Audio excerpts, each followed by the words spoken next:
business owners, and independent contractors. Get affordable insurance with Sagicor Pro Shield. The time by Sagicor Life is 7 o'clock.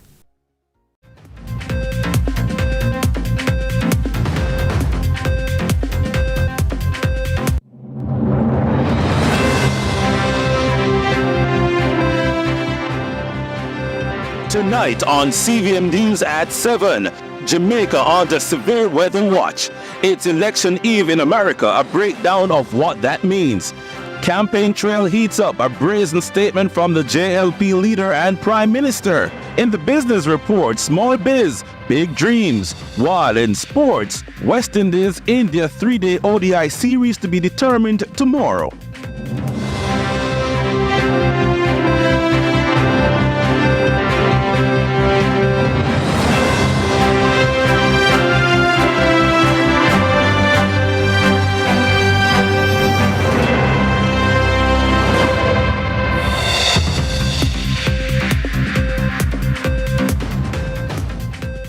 It's Monday, November 4, 2024. Good evening to you and thank you for joining us.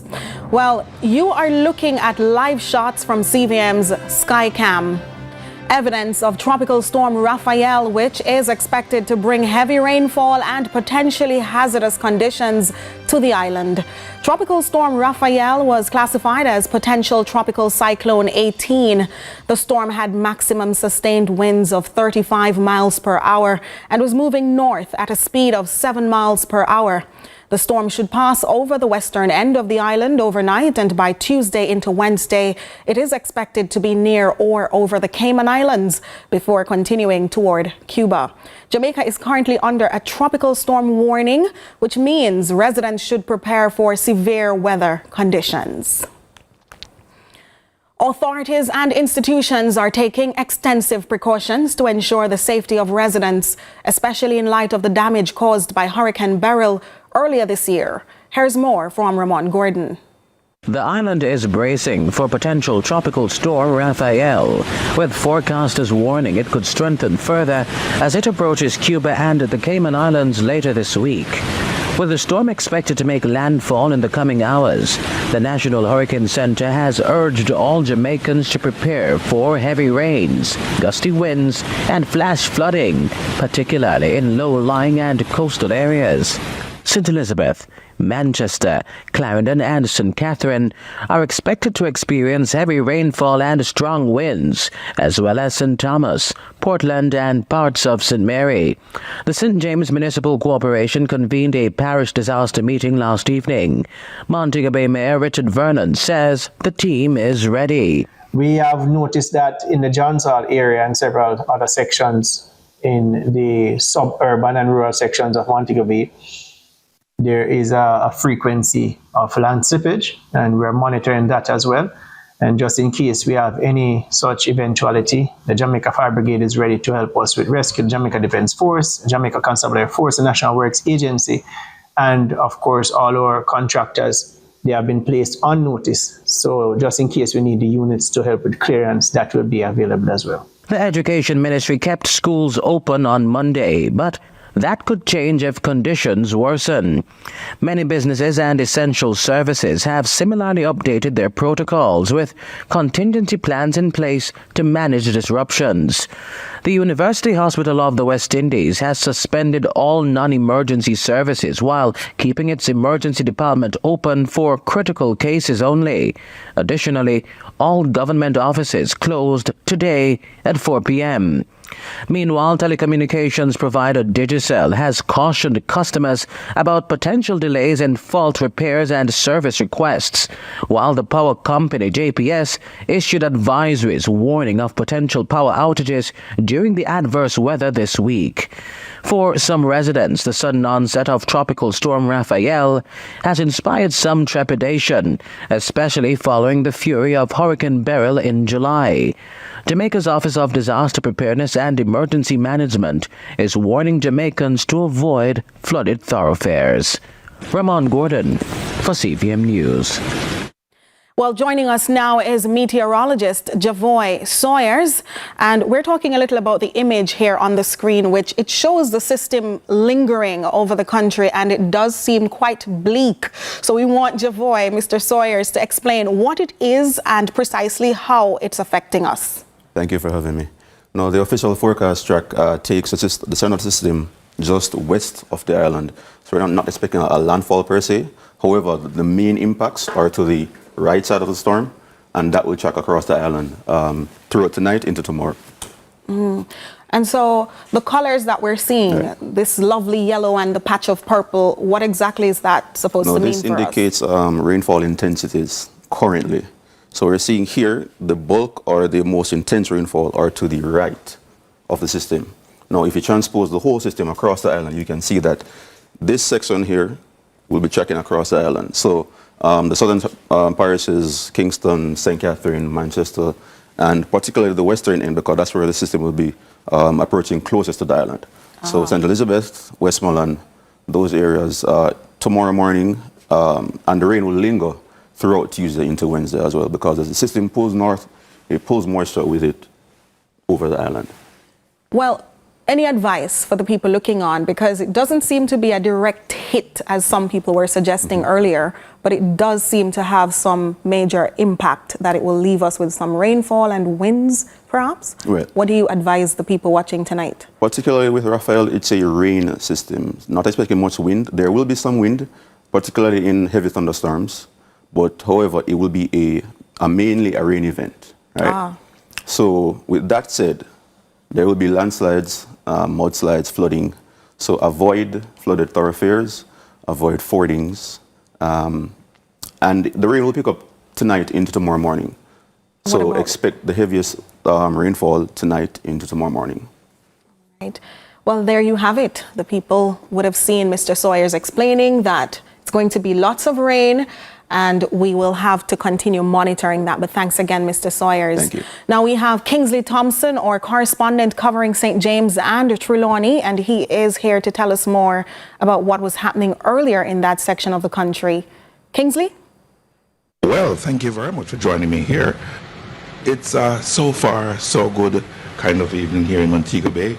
We started getting excitement here in the city at about 3:45 today, with some intermittent, very heavy, but intermittent showers, enough to bring out the umbrellas, and then there was the resulting traffic pileup.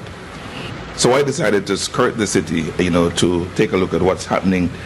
And first stop was at the Sancta International Airport, where I noticed quite a number of arriving passengers being held up there by the showers, who had no choice but to wait for the showers to end to get their transportation to their destination.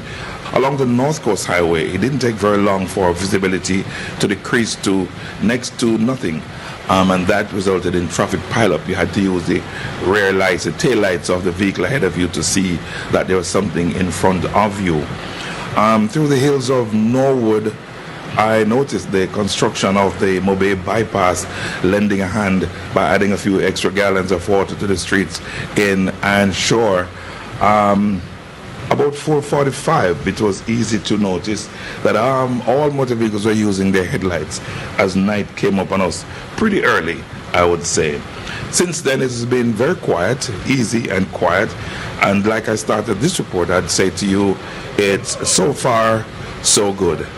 From Montego Bay, Kingsley Thompson, CVM News.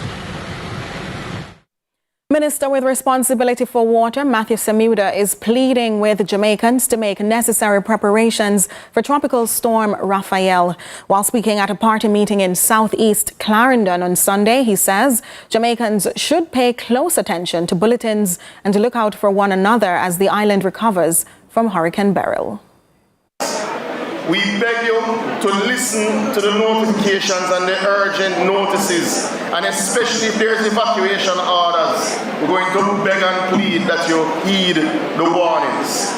I know in South East Clarendon you have some particularly low-lying areas that can become challenging. We're just coming over Beryl, and we certainly don't want another storm, and we're certainly praying for the best.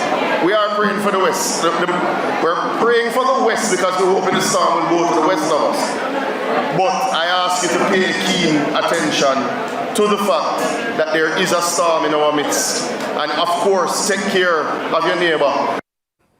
Stay with us for more news when we return.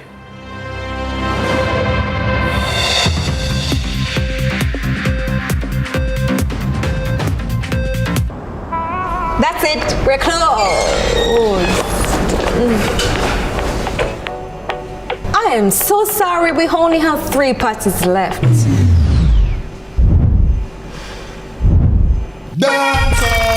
It's a Jamaican thing, but full of flavor. Hey. We set the trend style major. Juicy party, happy savor. You know the party nice when we do the juicy party bounce. Party bounce, party bounce, watch it bounce. Hot party, watch it steam. Juicy party bounce, party bounce, watch it bounce. Juicy party, ready for we go. From food I keep in our party. Juicy party, have something for everybody. So party for nice. Party bounce, watch it bounce. Hot party, watch it steam. Juicy party bounce. Grab your family and do the juicy party bounce. During the big brother Christmas sports, ready cash will give to you. 10 hands for baking, 9 party tickets, 8 phones are ringing, 7 air fryer, 6 cash backs, 5 shopping sprees, 4 smart TVs, 3 100 grand, 2 200 grand, and a big check for 500 G's. Take a Quartz Ready Cash loan of $55,000 or more between now and December 26th for a chance to win one of 55 amazing prizes. Authorized under Section 58.3 of the Betting, Gaming and Lotteries Act. Quartz Ready Cash, ready when you are. Conditions apply.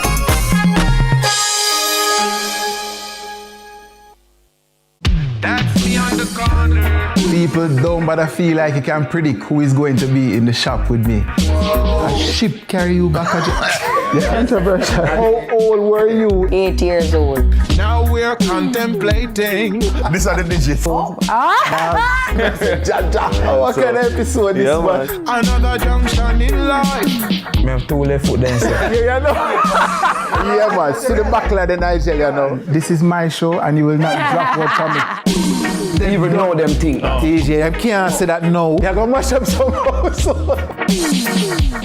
You know, say barber shop is really there ready to make your cut. So, where you cut before? The cut, okay.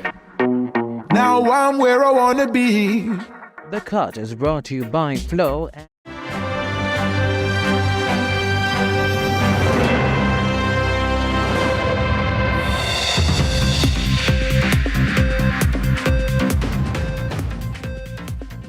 Welcome back.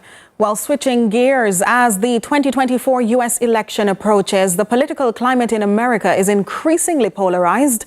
Key issues such as immigration, healthcare, and the conflict in Gaza are influencing voter choices, leaving stakeholders in the diaspora and Jamaica to share their views on the possible effects of this election. Here's Britannia Witter with the details. All eyes are on the United States of America as it gears up for the 2024 presidential election, with both the Democratic and Republican Party fielding candidates eager to become the country's 47th president. With polls scheduled to close on November 5, Jamaican-American journalist Annalisa Gale is busy preparing for a watch party in the capital, Washington, D.C., slated for election night. The event, which is being held at Howard University, the alma mater of the Democratic Party's presidential nominee, Kamala Harris, aims to engage voters and provide a platform for discussing the key issues shaping this year's election. As the anticipation builds, Gale says a number of security measures have been implemented throughout the city. Right now, lots of security in Washington, D.C., here in the nation's capital, ahead of the election tomorrow, because we know there are lots of people who are on both sides. Even downtown D.C., we have started seeing some businesses being boarded up there as well. Lots of businesses shut down. Some federal workers have decided not to go to work tomorrow because of this election as well, because they are worried about, what the roads may look like as they try to return home. She emphasizes that this election cycle is particularly significant due to rising concerns about the economy. So lots of people watching the markets. That was a huge topic on CNBC this morning. I typically listen to Bloomberg in the morning because everyone wants to watch their money. And they want, they're seeing how this is going to impact the market, the stock market, what will happen after this when it comes to housing. Lots of talks about how this generation, my generation, can't really afford to buy a home in Washington, D.C. So, lots of people looking to see how this election will impact their wallets. Meanwhile, Attorney Lloyd McFarlane believes this election is already in the bag for the Democratic Party. The Democrats have not only been electrified by Kamala Harris's coming into the contest, but they've also been able to almost immediately, through grassroots contributions, to increase their war chest to the extent that they could really contest this at every level. The Democrats, with Harris, have done an outstanding job in relation to her campaign. In fact, I would go further to say that Kamala Harris's campaign has been flawless. As for what a possible Democratic Harris win would mean for the Caribbean, we know that the Attorney General for New York, Letitia James, has recently been pushing for certain controls, and she has actually had a group of attorneys general join her in that push very, very recently. This is not only to deal with gun control, but also it will affect the export of firearms to Jamaica. That obviously is very important to us. According to international sources, over 75 million Americans have already voted, but tens of millions more are set to cast their ballots on Tuesday. Britannia Wito, CVM News. Thanks, Britannia. But there's so much happening up north, wouldn't you say, George? And I want to hear, especially from you, what the polls are showing in the swing seats. And I want to also ask you, who knew Kamala Harris would be here in this moment in her political career? Well, I'll take the questions in bite sizes, Anika. But what is true is that it is a race to 270. It's not a race to the majority of 50 states. It's about 270 because that's the total number of electoral college votes that the winner will have to get to be inaugurated in January to sit as the 47th president of the United States of America. There are 538 electoral college members. And so based on the proportionality principle, the candidate who gets to 270 first, they will win the White House. The popular vote does not matter. And where you're talking about polling, Nika asked the question, what are the polls saying about the 7 swing states? I want you to think of the swing states as the most swinging state in Jamaica is Eastern St. Andrew. Eastern St. Andrew always on a knife's edge. It's not PNP, it's not JLP, it can go either way. And usually the party that wins Eastern St. Andrew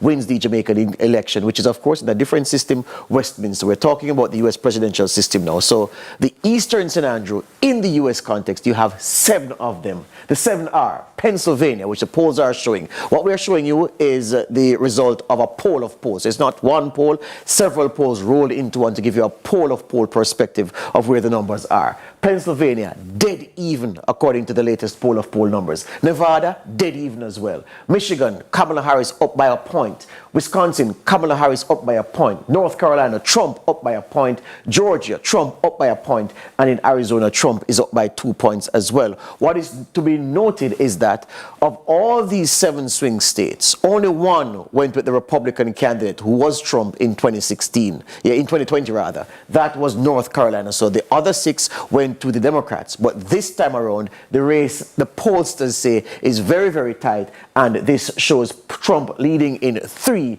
and Pennsylvania, the crown jewel, the biggest prize of all these 7 swing states, that is dead even. Fact of the matter is that the U.S. electoral map, it shows that the red states, of course, are for the Republicans. The blue would be for the Democrats. And those in orange are the ones where the swing is happening. So look at where the swing states are. Look out west, then if you look up north, and if you look in the east. So it is spread across the map of the United States. And so that's why the candidates have had to be going all around, making whistle-stop trips in each of these 7 swing states to shore up their support, because on election night, which is Tuesday night, the election has already started. Voting has already started, by the way. It's all about 7 as the candidates look to get to 270. You asked about Kamala Harris and who knew that she would be here. Nobody, not even she, not even herself knew that she would be here. But Joe Biden's frailties early in the campaign gave her an opportunity to make history, and she appears on course to do it, although Trump also appears to be on course to return to the White House. interesting days ahead, but we'll stay with you and show you all the happenings come tomorrow. So the race for the South East St. Mary seat, this is back home, is heating up as the JLP's Norman Dunn prepares to defend his position against a new opponent, businessman Christopher Brown. It's a familiar battleground for both parties, with the seat historically seeing fierce competition. Ramon Gordon brings us the latest on the campaign trail. The JLP's Dr. Norman Dunn is gearing up for fresh challenges in his bid to retain the Southeast St. Mary seat. His opponent, businessman Christopher Brown, is determined to unseat him as he officially takes over the mantle from former caretaker Lorraine Ferguson.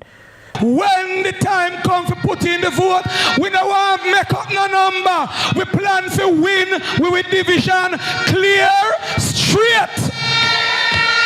Southeast St. Mary has long been a political battleground.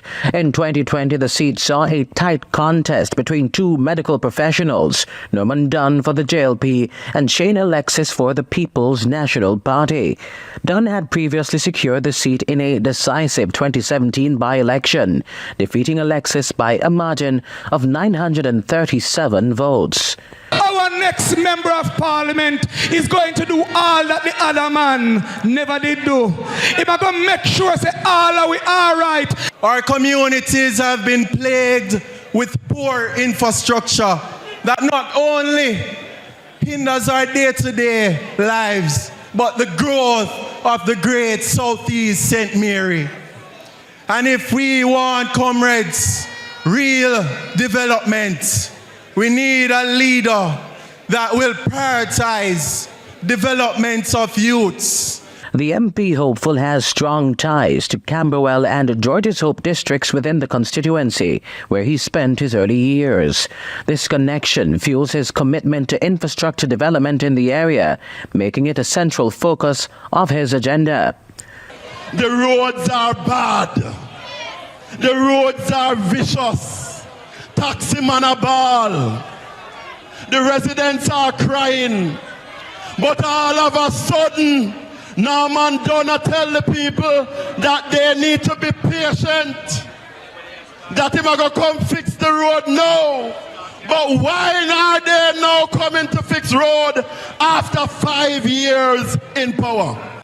Also on his agenda is a plan to revamp local markets and transport centers. He aims to establish a cultural center and a technology hub while promoting modern agricultural practices to drive economic growth and community development. We are the poorest constituency in St. Mary. The prosperity that was promised by Norman Dunn and the Jamaica Labour Party has not come to Southeast St. Mary. And we're not using it this time around. So whenever them call it Southeast St. Mary will be ready. Comrade Christopher Brown will be ready for Southeast St. Mary. Ramon Gordon for CVM News. The Jamaica Labour Party is reiterating its commitment to crime fighting while encouraging supporters to beware of distractions. But as the political season heats up, it's somewhat of a smear campaign on both sides, with the JLP leader attributing a breakdown of law and order in some gritty communities to ideals from the People's National Party, following criticism of the government's use of states of public emergency in Manchester. Courtney Lewis tells us more. Crime is trending downwards, but concerns linger for national security in some Manchester communities. JLP leader Andrew Holness says the upsurge in crime, though seemingly sudden, was gradual. It happened as a result of the introduction of PNP-ism into the culture of Jamaica. A breakdown of all systems, values and respect for authority and institutions. That is PNP-ism. He chided opposition members who Holness claims defend criminal activity and says the GOJ has no tolerance for criminals. While they were busy trying to fight the states of public emergency, we were busy investing in our national security apparatus. We, as a government, will never give any form of protection, succor, coverage to any criminal or criminal behavior. That was in Mandeville at the JLP's Manchester Central Constituency Conference on Sunday. But the assault on the PNP continued, as over in South East Clarendon, JLP representatives issued their warnings to constituents. The PNP strategy is very simple. They have nothing to counter our good governance. They can't tell you what they would do differently. So what they want to do is create distractions. They believe that they must pick and choose and refuse which election they run. But I can tell you one thing. The duty of a political party is to run all elections to represent the people of Jamaica. The PNP is very good at spreading propaganda. Be careful of the propaganda. Be careful of the people who want to encourage you to protest and they don't have no plan. 4 by-elections are slated to take place on November 22, adding more fuel to the already charged political landscape. Courtney Lewis for CVM News. Ahead of the break, let's see what's happening on our social media spaces.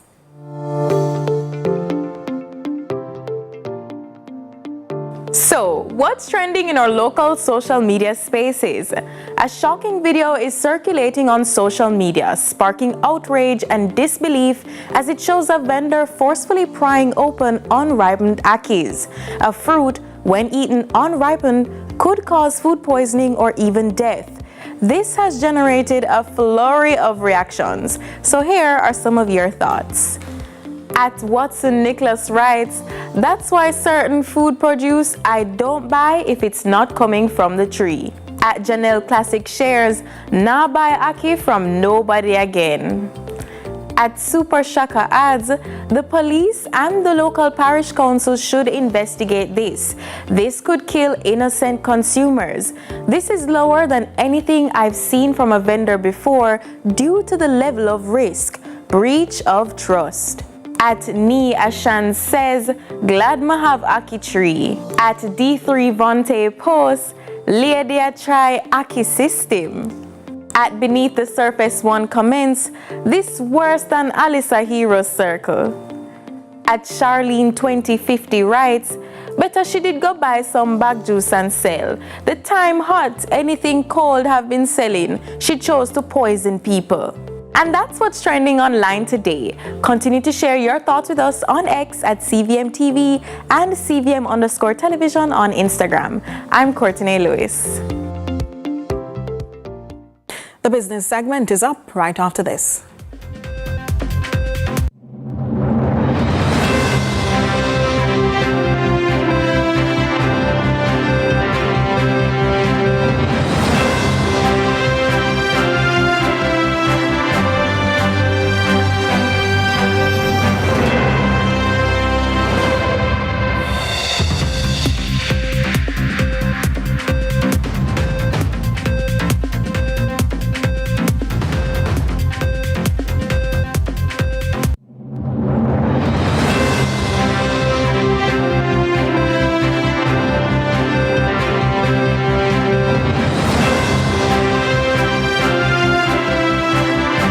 Whatever the crunch you want with KFC's popcorn chicken. Delicious, juicy, irresistible. Now available in barbecue. KFC, it's finger-licking good. That's me on the corner. People don't bother feel like you can predict who is going to be in the shop with me. A ship carry you back again. Controversial. How old were you? 8 years old. Now we're contemplating. These are the digits. What kind of episode this one? Another junction in life. I have 2 left foot then, sir. Yeah, you know. Yeah, man. See the back of the Nigeria now. This is my show and you will not drop word from me. Even know them things. DJ, I can't say that no. You're going to mash up some house. You know, say Baba should just really there ready to make your cut. So, what you cut before? The cut, okay. Now I'm where I want to be. The Cut is brought to you by Flow.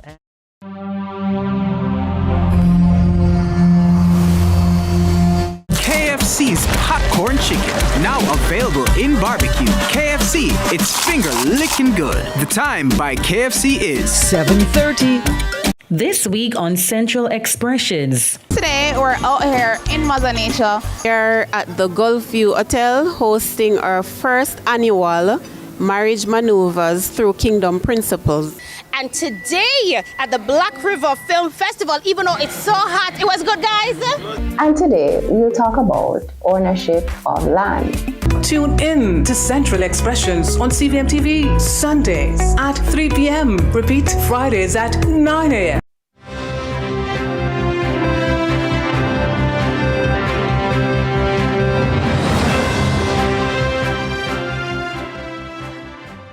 Welcome back. On today's Small Biz Big Dreams feature, Adrienne Williams caught up with an entrepreneur who uses her creative genius to visually intrigue the public. Charles Baker calls herself a creative alchemist, using her art as an instrument for change wherever she goes. However, this is not outdone by the challenges small businesses generally face. Charles Baker calls herself a creative alchemist, using her art as an instrument for change wherever she goes. However, this is not outdone by the challenges small businesses generally face. Charles explains how she overcomes this and more.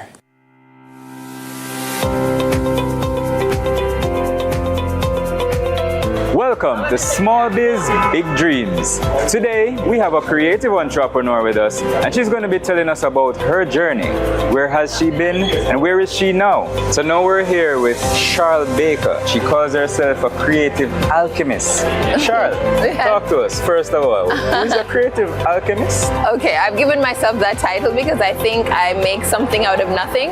You know, I'm a mixed media artist. I love to repurpose, recycle things, bottle cap, even scraps of leather. I've started making these new belts. I call them my boho Rhapsody belts. So I'm playing on words. You know, I've done bags, print bags. So I just make things out of anything. You know, so you're your own brand ambassador. Of course, always. I'm always repping Charles B. I have to. That's just me. You know? And we're here with the first mural that you have done for the Kingston Creative Art District. That's right. This was the first mural I did for Kingston Creative. She's called Afro Soul Sister. I think she's kind of iconic now. A lot of people know her. So this was the start of it for here downtown. But I had done murals before. I actually started large-scale murals with Paint Jamaica over on Southside, Fleet Street. So I actually have two over there. Baker has been employed as a muralist for a number of other notable projects, such as artwork at the Norman Manley International Airport, NMIA, the Bob Marley Museum's Front Gate and Welcome Center, the Chilitas Jamexican Restaurant, and the Chucka in Island Village, Ocho Rios, St. Anne, just to name a few. But just how has the journey been? You know, it's funny, I was born in Canada, but then I came here, so I also say that I'm Canadian born but Jamaican made. So I spent my childhood in a lot of trees. So when I first started, I used to just twist wire trees and just make little trees, and then it grew to paintings. And I've just always been doing stuff creative from a child, you know, making dolly clothes with my father, socks and handkerchiefs. And I think it's grown in terms of the size of my work has literally grown from this to this to this, like continually to big murals. So are you the butterfly now? What stage in the process are you now? Because you're a small business, right? I know there are challenges. Yes. What stage of the process are you now? That's an interesting question, because as much as I've been doing it for a while, I feel like I go through this process every couple of years. Like, you know, right now 2024 feels hard, and I feel like I'm back in the chrysalis because I feel like there's a rebirth coming for me again. I mean, you know, I work in production, and every now and then I jump in front of the camera, but I feel like I'm switching, you know, paths and evolving into something else. Is there any way for muralists, for artists, creatives overall, to gain from their work after you have done it? So I know royalties would be like for musicians, right? How does this go? Boy, Phoenix, you step in ants nest. It's something I've asked all the time. I think it is, and it should be, because I mean, I have a lot of my murals that are in the backdrop of music videos and commercials. And we